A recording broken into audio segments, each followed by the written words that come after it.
దిమాగి Naxal SS లక్ష్మక్కకు కమ్యూనిస్టుల మీద పూనకం వచ్చింది. మగధ న్యూస్ లక్ష్మక్కకు ఈసారి కమ్యూనిస్టుల మీద పూనకం వచ్చింది. తనలోని దిమాగి నక్సల్స్ బయటకు వచ్చి కమ్యూనిస్టుల ముందు కుప్పి గంతులు వేస్తోంది. నోటికి వచ్చిన విధంగా కమ్యూనిస్టులను, మహిళా సంఘాలను దుమ్మత్తిపోస్తుంది.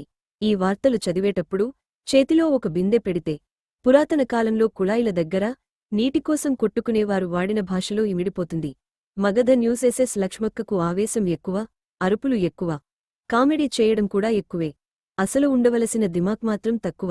అక్కో, ఆరోగ్యం జాగ్రత్త. ఎర్ర జలగలు, ఈ లెఫ్టిస్టులు, ఈ మహిళా సంఘాలు, వీళ్లలో ఎవరైనా మానవతావాదులు, ఏ హిందూ మతం మానవతా మతం కాదా? హిందూ మతం గురించి మాట్లాడడానికి ఈ మానవ హక్కుల సంఘాలు, ఈ మహిళా సంఘాలు వీళ్ళెవ్వరూ పనిచేయరా?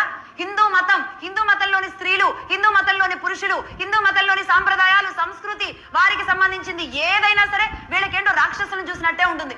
ఎందుకో మరి అర్థమే కాదు. ఈ మహిళా సంఘాలు, లెఫ్ట్ లిబరల్ కి ఎప్పుడూ కూడా అది మాడిపోయి ఉండాలి, ఏడుస్తూ ఉండాలి, తెల్ల బట్టలు ధరించి ఉండాలి తప్ప ఎక్కడా కూడా శుభప్రదంగా, మంగళపరంగా, పసుపు కుంకుమతో చల్లగా చక్కగా కనబడకూడదు. కుటుంబ వ్యవస్థ కూడా పిల్లలతో, జల్లలతో, పెద్ద ఫ్యామిలీలుగా కనబడిందంటే చాలు, ఇక ఏడుపులు, హక్కులు తీసుకొచ్చి వాళ్ళని విడగొట్టేదాకా వీళ్ళు కళ్ళు చల్లారు. నేను అందుకే చెబుతున్నా, వీళ్ళకి మరి హిందూ మతం ఎందుకు ఆ ఏడుపో అర్థం కాదు. ఈ లెఫ్ట్ లిబరల్లే ఈ భారతదేశానికి పట్టిన దరిద్రం.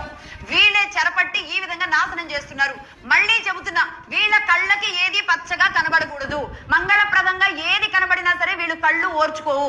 ఇక్కడ నాశనం అవ్వాలి. అయితే బుర్కాలు ధరించే ఇస్లాం అన్నా వస్తే వీళ్ళ కళ్ళు చల్లగా ఉంటాయి, లేదంటే ఈ తెల్ల డ్రెస్సులు వేసుకుని చర్చిలో వచ్చినా వీళ్ళకి బాగానే ఉంటాయి. కానీ పసుపు కుంకుమ కలిసే విధంగా పచ్చడి తోరణాలతో శుభప్రదంగా ఉంటే వీళ్ళ కళ్ళు అస్సలు బాగుండవు. అందుకే వీళ్ళది ఇంత హిపోక్రసీ. ఈ మతం మీద దాడి జరుగుతుంటే ఏ ఒక్కరైనా మాట్లాడారా? ఈ ఆర్టికల్ 30 ద్వారానే ఈ దేశంలో ఒక మత వ్యాప్తి జరుగుతుంది, ఈ మతాలు మార్చడం అనేది తప్పు అనేది ఒక్కరైనా మాట్లాడారా? మళ్ళీ ఇక్కడికి వచ్చే వరకు మత స్వేచ్ఛ, భావ స్వేచ్ఛ అని వీళ్ళే మాట్లాడతారు. ఎంత దుర్మార్గం తెలుసా? ఒక దేశాన్ని సర్వనాశనం చేద్దామని ఈ దేశంలోనే ఉండి చేస్తుంటే మహా అయితే 100 ఏళ్ళు చేస్తారేమో.